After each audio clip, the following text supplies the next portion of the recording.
Hello students, मैं इस video के माध्यम से आप सभी को डेली करंट न्यूज प्राप्त कराएंगे, जो कि हरश्यामल सिविल इंजीनियर यूट्यूब चैनल में वीडियो जिसको अभी सब्सक्राइब कर लें एंड हरश्यामल सिविल इंजीनियर के नाम से टेलीग्राम चैनल पर पीडीएफ प्राप्त कराई जाएगी। आप फोटोज के साथ न्यूज पढ़ेंगे। न्यूज में दिवस, राष्ट्रीय, अंतर्राष्ट्रीय, पुरस्कार, बैंकिंग एवं अर्थव्यवस्था, निधन, विविध, साथ ही रेडियो न्यूज की हेडलाइन से भी रूबरू होंगे। टुडे न्यूज 18 सितंबर 2020। इसमें सबसे पहले दिवस के बारे में पढ़ते हैं। तो कल 17 सितंबर था। 17 सितंबर 2020 को हर साल वर्ल्ड पेशेंट सेफ्टी डे मनाया जाता है।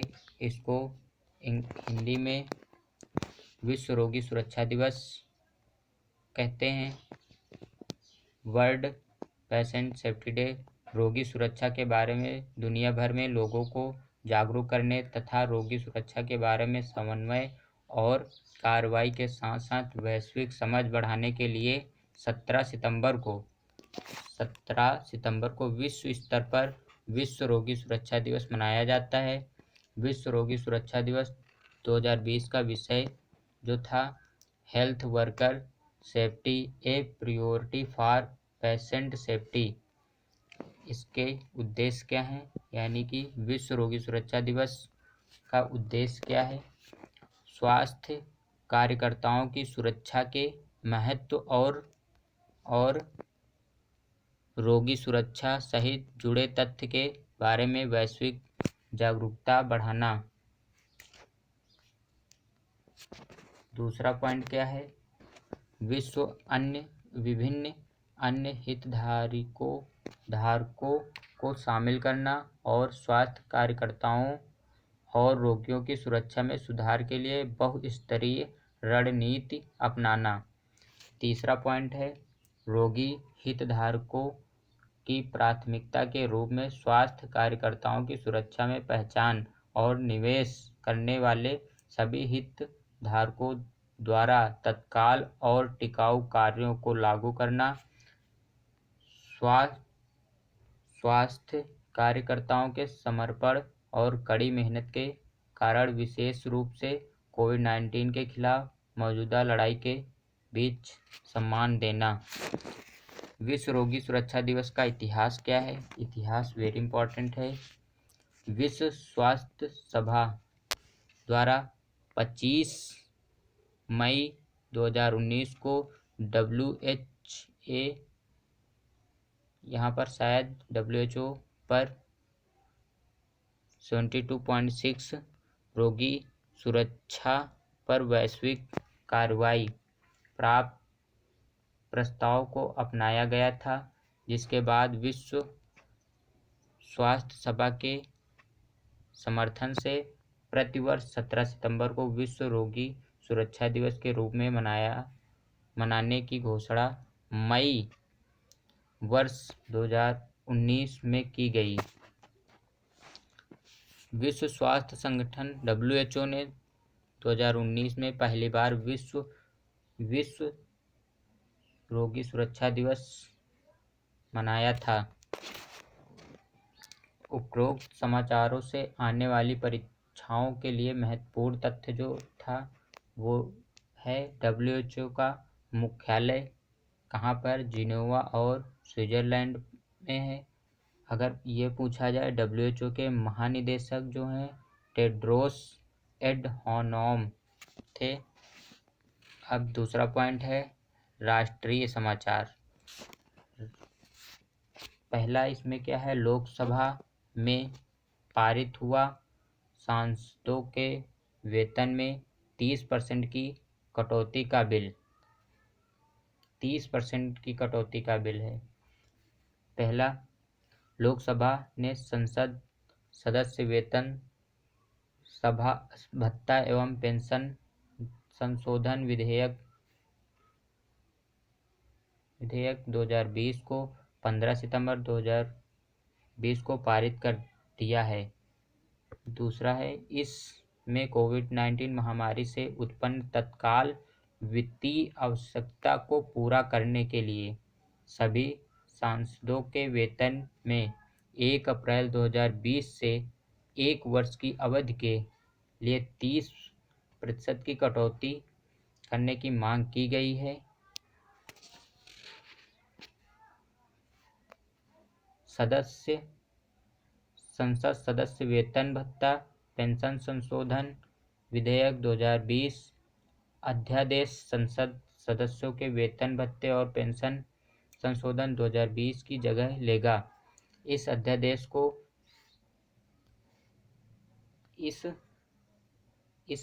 को 6 अप्रैल 2020 को केंद्रीय मंत्रिमंडल द्वारा मंजूरी दी गई है। तीसरा पॉइंट इसमें क्या है, बैंकिंग एवं अर्थव्यवस्था।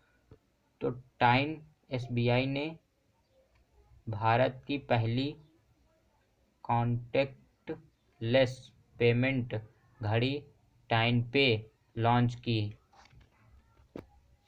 कितना अच्छा है हुआ। टाइन पे मतलब आप अपनी घड़ी से पेमेंट कर सकते हैं।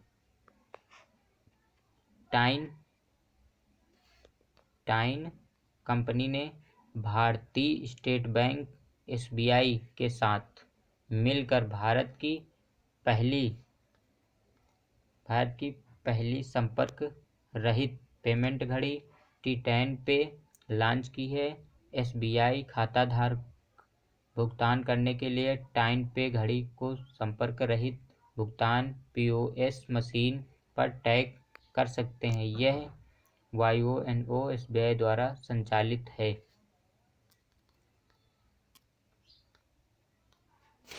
इस तकनीक के जरिए ग्राहक आरबीआई के दिशा निर्देशों के तहत बिना पिन डाले 2000 रुपये तक का भुगतान कर सकते हैं। 2000 रुपये तक। टैप-पी टेक्नोलॉजी द्वारा विकसित एक सुरक्षित प्रमाणित नियर फील्ड कम्युनिकेशन चिप को वॉच स्ट्रैप में लगाया गया है, जो घड़ी में टैप और भुगतान सुविधा को सक्षम बनाता है। टाइटन पे घड़ी एक संपर्क रहित डेबिट कार्ड के रूप में कार्य करेगी। इन घड़ियों द्वारा भुगतान सुविधा देश में 2 मिलियन से अधिक संपर्क रहित मास्टर कार्ड सक्षम पीओएस मशीनों पर उपलब्ध होगी। इस टाइटन घड़ियों में पुरुषों के लिए 3 और महिलाओं के लिए 2 मॉडल होंगे, जिनकी कीमत है 2,995 रुपये से 5,995 रुपये के बीच दी गई है। उपरोक्त समाचारों से आने वाली परीक्षाओं के लिए महत्वपूर्ण तथ्य जो हैं वो टाइटन कंपनी के अध्यक्ष एन मुरुगनंथम, जो कि एक याद करने के लिए अजीब सा नाम है। टाइटन कंपनी की स्थापना 1984 में। टाइटन कंपनी का मुख्यालय है बेंगलुरु, जो कि कर्नाटक में है। एसबीआई के अध्यक्ष रजनीश कुमार हैं। एसबीआई के मुख्यालय कहाँ है? मुंबई और महाराष्ट्र में।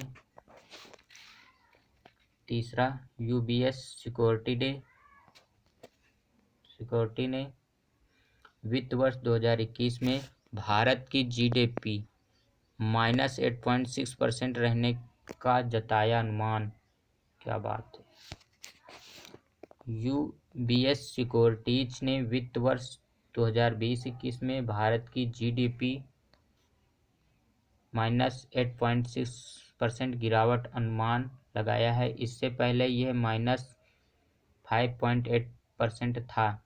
हालांकि यूबीएस सिक्योरिटी ने अपने वित्त वर्ष यानी FY22 में भारत की GDP में 10% की दर से बढ़ने की संभावना जताई है।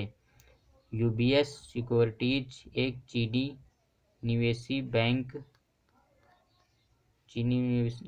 निवेशी बैंक और ब्रोकरेज फर्म है जिसका मुख्यालय बीजिंग, चीन में स्थित है। चौथा है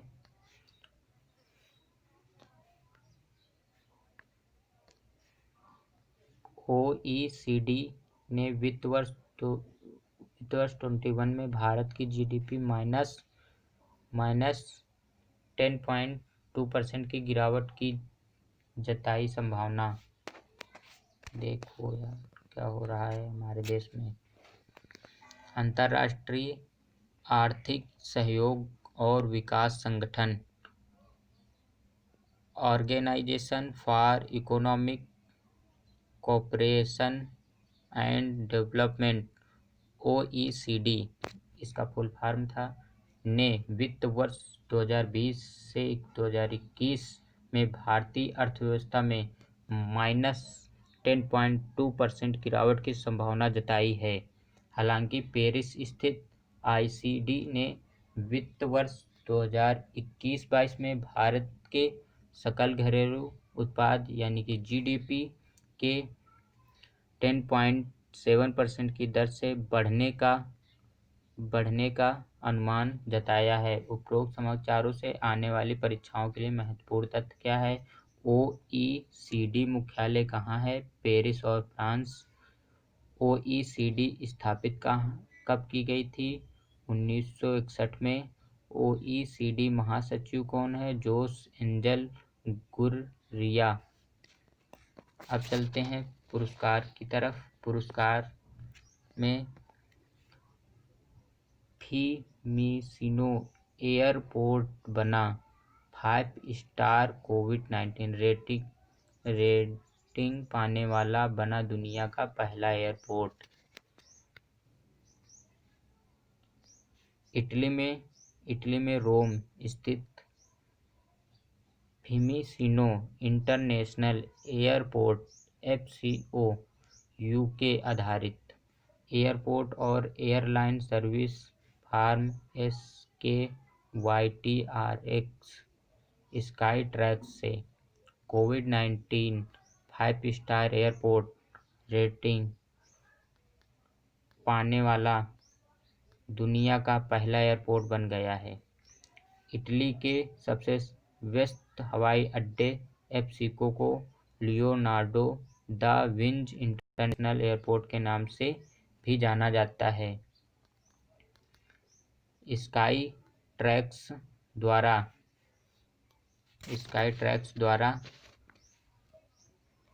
स्वच्छता के लिए कोविड-19 रेटिंग प्रक्रियात्मक दक्षता जांच, विजन निगरानी, विश्लेषण और ATP नमूना परीक्षण के संयोजन पर आधारित थी। फिमिसिनो हवाई अड्डे ने कोरोना वायरस के प्रसार को कम करने में कारगर स्वच्छता प्रक्रियाओं और अन्य निवारक प्रयासों के लिए 5 स्टार रेटिंग हासिल की। बैठक देखते हैं। सम्मेलन और एवं जयशंकर जो कि विदेश मंत्री हैं ने की IBSA के विदेश मंत्रियों की वर्चुअल बैठक की अध्यक्षता। विदेश मंत्री श्री S जयशंकर ने वीडियो कॉन्फ्रेंसिंग के माध्यम से IBSA के विदेश मंत्रियों की बैठक की अध्यक्षता की। बैठक के दौरान भारत, ब्राजील और दक्षिण अफ्रीका ने संयुक्त राष्ट्र सुरक्षा परिषद में व्यापक सुधार की गति तेज करने के लिए अंतर्राष्ट्रीय समुदाय के प्रयास सुदृढ़ करने पर बल दिया। मंत्रियों ने ग्लोबल साउथ के साथ प्रयास के रूप में संयुक्त राष्ट्र सुरक्षा परिषद के सुधार पर IBSA संयुक्त मंत्री स्तरीय वक्तव्य को अपनाया। बैठक के दौरान मंत्रियों ने IBSA सहयोग को आगे बढ़ाने पर विचारों का आदान प्रदान किया। उन्होंने शांति, सुरक्षा, आतंकवाद से निपटने, जलवायु परिवर्तन, सतत विकास, बहुपक्षीय व्यापार प्रणाली, निरस्त्रीकरण, अप्रयास मुद्दों और दक्षिण-दक्षिण सहयोग सहित वैश्विक महत्व जैसे विभिन्न मुद्दों पर विचारों का आदान प्रदान किया। 7वें में क्या है? उपराष्ट्रपति वेंकैया नायडू ने किया 4थे वैश्विक आयुर्वेदिक शिखर सम्मेलन का उद्घाटन। उपराष्ट्रपति वेंकैया नायडू ने emerging opportunities for Ayurveda during pandemic के विषय पर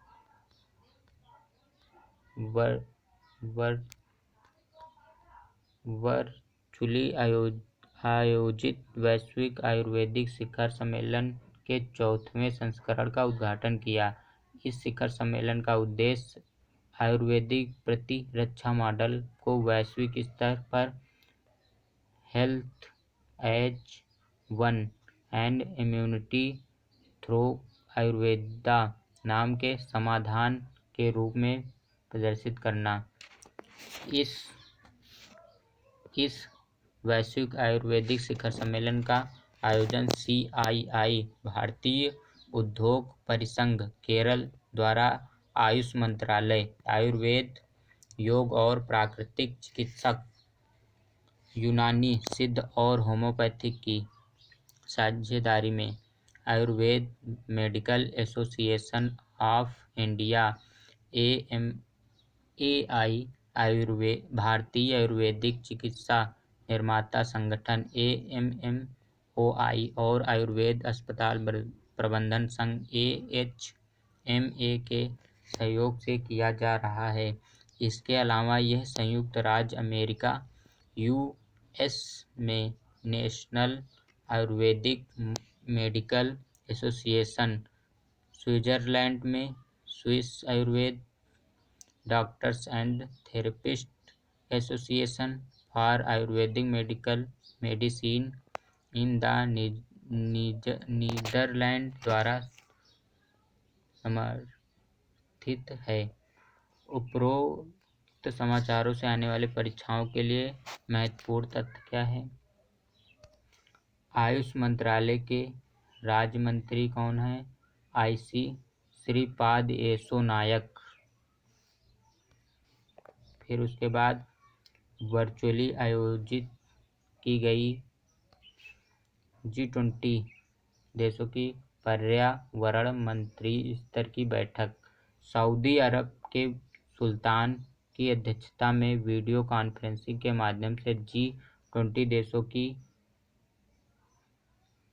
पर्यावरण मंत्री स्तरीय बैठक, एनवायरमेंटल मिनिस्ट्रियल मीटिंग आयोजित की गई। इस बैठक में केंद्रीय पर्यावरण, जलवायु परिवर्तन और वन मंत्री श्री प्रकाश जावड़ेकर ने भारत के प्रतिनिधित्व किया। भू-क्षरण कम करने की वैश्विक पहल और कोरल रीफ कार्यक्रम G20 पर्यावरण मंत्रियों की बैठक में शुरू की गई। इसका उद्देश्य G20 सदस्य देशों और वैश्विक स्तर पर भूमि क्षरण को रोकने और किसी को नुकसान न पहुंचाने के सिद्धांत का पालन करने के लिए मौजूदा ढांचे के कार्यान्वयन को मजबूत करना है। उपरोक्त समाचारों से आने वाली परीक्षाओं के लिए महत्वपूर्ण तथ्य। ये 20 सदस्यीय समूह G20 अंतर्राष्ट्रीय आर्थिक सहयोग का प्रमुख मंच है जो हर महाद्वीप के विकसित और विकासशील दोनों देशों के नेताओं को एक मंच पर साथ लाता है। G20 समूह के सदस्य देश कौन कौन से इसको पढ़ते हैं? अर्जेंटीना, ऑस्ट्रेलिया, ब्राज़ील, कनाडा, चीन, France, Germany, Bharat, Indonesia, Italy, Japan, Mexico, रूस, सऊदी अरब, दक्षिण अफ्रीका, कोरिया गणराज्य, तुर्की, ब्रिटेन, संयुक्त राज्य अमेरिका और यूरोपीय संघ (EU). अब चलते हैं निधन। निधन जो है भारतीय शास्त्रीय नृत्य की विख्यात विद्वान कपिला वात्स्यायन का निधन हो गया है, जिनकी फोटो देखिए ये दी गई है, एजेड थी। भारतीय शास्त्रीय नृत्य कला, वास्तुकला और कला इतिहास के प्रख्यात विद्वान डॉक्टर कपिला वात्स्यायन का निधन। वह इंदिरा गांधी राष्ट्रीय कला केंद्र की संस्थापक निर्देशक थी। इम्पॉर्टेंट है, पेपर में पूछा भी जा सकता है इससे रिलेटेड क्वेश्चन। वह संसद की पूर्व सदस्य रह चुकी और उन्होंने शिक्षा सचिव के रूप में भी कार्य किया था। डॉक्टर कपिला वात्स्यायन द्वारा प्राप्त कुछ प्रतिष्ठित सम्मान में संगीत नाटक अकादमी फेलोशिप, ललित कला अकादमी फेलोशिप और पद्म भूषण सम्मान शामिल है। और दूसरे जो थे माली गणराज्य के पूर्व राष्ट्रपति मौसा त्रोरे का निधन हो गया था, जो कि 17 सितंबर को ही हुआ। माली गणराज्य में 1968 से 1991 तक सत्ता में रहने वाले पूर्व राष्ट्रपति जनरल मौसा त्रोरे का निधन। उनका जन्म 1936 में कायस, माली में हुआ था। वह एक पूर्व सैन्य नेता थे जिन्होंने सैन्य तख्तापलट करते हुए मोडिबो कीता, जिन्होंने फादर ऑफ इंडिपेंडेंस के नाम से जाना जाता है, इनका ये नाम भी इम्पोर्टेंट है, से जबरन शासन संभाला था। हालांकि उन्हें भी मार्च 1991 में हुए जबरदस्त विरोध प्रदर्शन के बाद एक सैन्य तख्तापलट का सामना करना पड़ा था। उपरोक्त समाचारों से आने वाली परीक्षाओं के लिए महत्वपूर्ण तथ्य। माली गणराज्य की राजधानी बामाको, मुद्रा पश्चिम अफ्रीकी CFA फ्रैंक है। विविध समाचार में क्या है? ऑनलाइन पोकर प्लेटफॉर्म 9 स्ट्रैक्स ने सुरेश रैना को बनाया अपना ब्रांड एम्बेसडर। सुरेश रैना जो हैं ब्रांड एम्बेसडर बने किस चीज़ के? ऑनलाइन पोकर प्लेटफॉर्म 9 स्ट्रैक्स के। ऑनलाइन पोकर प्लेटफॉर्म 9 स्ट्रैक ने सुरेश रैना को अपना नया ब्रांड एम्बेसडर बनाया। इस साझेदारी के बाद रैना को ब्रांड के आगामी क्रिकेट अभियानों देखा जाएगा, जहां वे विभिन्न गतिविधियों के माध्यम से 9 स्ट्रैक्स को बढ़ावा देने के लिए प्रचार करेंगे। रैना जिन्होंने पिछले महीने ही अंतर्राष्ट्रीय क्रिकेट से संन्यास की घोषणा की थी, वह ब्रांड को अपनी खेल लोकप्रियता से जोड़ेंगे और प्रमुख लक्षित दर्शकों के लिए एक हाई ब्रांड रिकॉल बनाने में मदद करेगा। उपरोक्त समाचारों से आने वाली परीक्षाओं के लिए 9 स्ट्रैक्स की स्थापना सुधीर कामत, प्रतीक कुमार और ऋषभ माथुर ने 2017 में की थी। 13वां क्वेश्चन है, गुणवत्तापूर्ण शिक्षा के लिए प्राध्यापकों के विकास पर वेबिनार का हुआ आयोजन। शिक्षा मंत्रालय द्वारा शिक्षा पर्व पहल के तहत गुणवत्तापूर्ण शिक्षा के लिए प्राध्यापकों के विकास पर एक वेबिनार का आयोजन किया गया।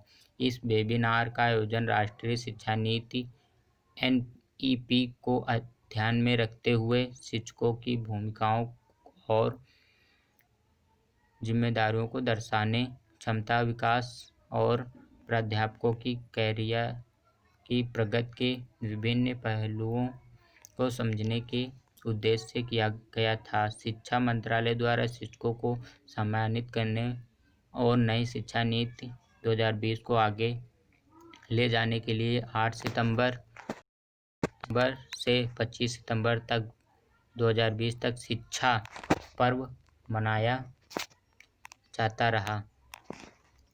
उपरोक्त समाचारों से आने वाली परीक्षाओं के लिए महत्वपूर्ण तथ्य है। केंद्रीय शिक्षा मंत्री रमेश पोखरियाल निशंक। अब चलते हैं कोसी रेल महासेतु। 18 सितंबर 2020 को भारतीय प्रधानमंत्री वीडियो कॉन्फ्रेंस के माध्यम से ऐतिहासिक कोसी रेल महासेतु राष्ट्र को समर्पित करेंगे। इसके प्रमुख बिंदु क्या हैं? कोसी रेल महासेतु 1.9 किलोमीटर लंबा है और इसकी निर्माण लागत 516 करोड़ रुपए है। पृष्ठभूमि ये है कि ये बहुत इम्पोर्टेंट नहीं है, मैंने इंक्लूड कर लिया था केवल। हाँ, ये जरूर है। यह एक सीमा पारिक नदी है जो तिब्बत, नेपाल एवं भारत से होकर बहती है। ये इम्पोर्टेंट है। फिर उसके बाद कुछ नए मुख्य समाचार की ओर चलते हैं। रक्षा मंत्री राजनाथ सिंह ने कहा, भारत चीन के साथ वर्तमान सीमा मुद्दे का उचित और शांतिपूर्ण समाधान के लिए प्रतिबद्ध।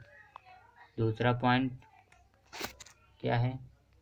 प्रधानमंत्री कल बिहार में ऐतिहासिक कोसी रेल महासेतु सहित 12 रेल परियोजनाओं को राष्ट्र को समर्पित करेंगे। प्रधानमंत्री के जन्मदिन के अवसर पर देश में सेवा सप्ताह का आयोजन। विश्व नेताओं ने श्री मोदी को बधाई दी और कल ही के दिन स्टूडेंट्सों ने विरोध जताते हुए 17 सितंबर को राष्ट्रीय बेरोजगार डे के रूप में भी मनाया है, जो कि इस टाइम के लिए बिल्कुल सटीक है। कोविड से स्वस्थ होने की वालों की दर बढ़कर 78.64% हुई। जम्मू कश्मीर में श्रीनगर बाटमालू इलाके में सुरक्षा बलों के साथ मुठभेड़ में 3 आतंकी ढेर और 1 नागरिक की मौत। राष्ट्रीय किसानों की उपज व्यापार और वाणिज्य विधेयक 2020 और कृषि सेवा विधेयक 2020 के विरोध में केंद्रीय